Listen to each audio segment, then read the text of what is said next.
Mga kaibigan, isang magandang umaga, magandang araw sa lahat. It's around 9:41 AM in the morning of May 19, 2025, mga kaibigans. That yesterday we are celebrating our 10th wedding anniversary with the strong message of God that we are put in our heart and our mind. That since 2015, May 18, 2015, that one who solemnized our marriage is no other than the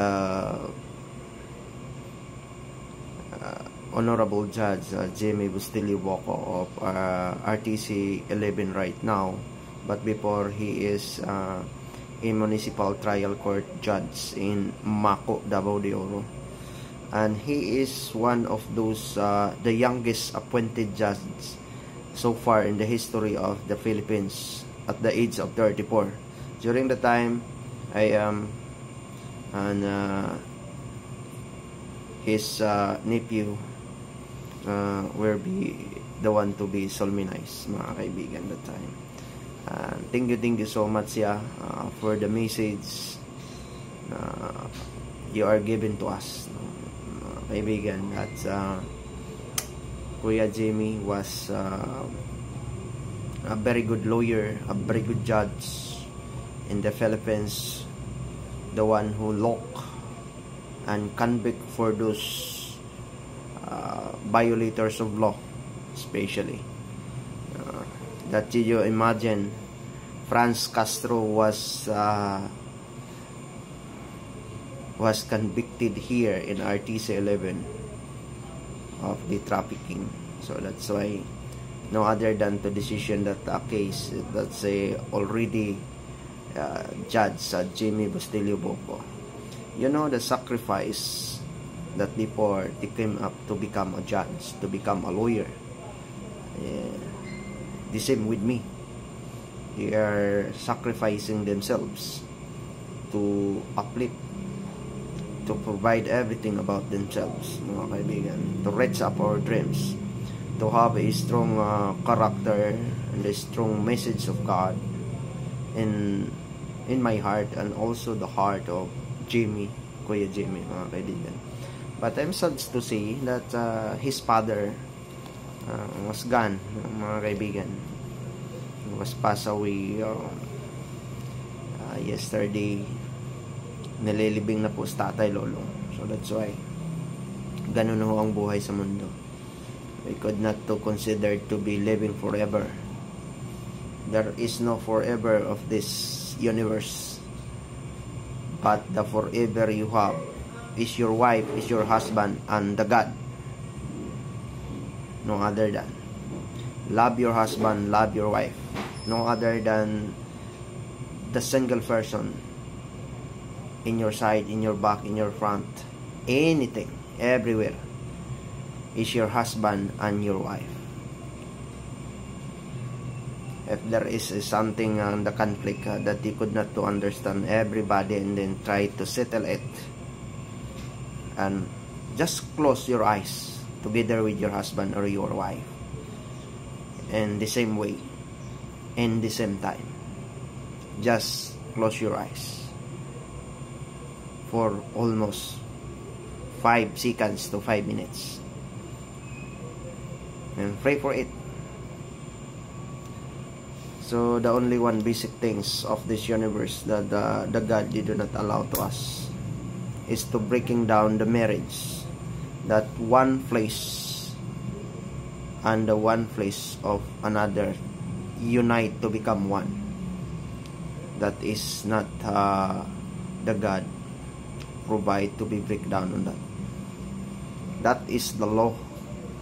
That is the procedure, because this universe before created by God, the law will be the one first created. So that's why all the things we are discovered and the things we need to be fixed in this universe, there is a possible solutions, and anything the solutions, and there is a problem, and the problem there is a solutions. Every problem there is a solutions, and every problem there is a solutions. If you find the answer and then you ask the questions, if you find the questions and then you find the answer. So that is the chronological order of the universe. Because your mouth, our lips is the biggest frequency of the physical universe. Guard your lips, because the magnet of the universe is your lips, and the portal of this universe, of this earth, is our mouth. Whatever you say, if you say about love and then you fear, you walk the fear of love. You do not like that something abuse is out there. But if you walk for an ignorant and arrogant themselves, and you walk to become most arrogant in your life, that is the most biggest things that you need to understand what the Bible is.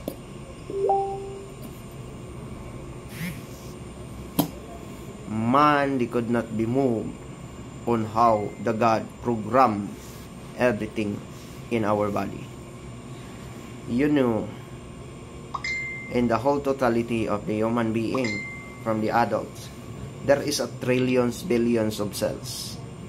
Our mind that didn't never been died, the cells in our mind, in our brain, is composed of how many billions? 180 billions plus. So that's why understand the creations, that there is no permanent life in this life. We left behind everything on this universe. Do not be greedy. Do not to become a gluttony of everything that you can eat. And do not be greedy that say everything that you can receive for this universe. The most very important is our preservations in our life, together with our husband or wife. And happy 10th anniversary. I'm very strong with that. Because in my life, the biggest collections in my life, you know, my kaibigan, the better to be collected in our life is bonsai, rather than you collected for out there. A gold digger, the shiny hair, which is the gold hair, that is called the temptations to the mindset and the eyes of the people around the universe. Especially the husband, that you need, that the sexy one, the beautiful one, but there is nothing. All that is nothing in the eyes of the Lord, in the eyes of the God. We are the same. Or you choose the handsome one,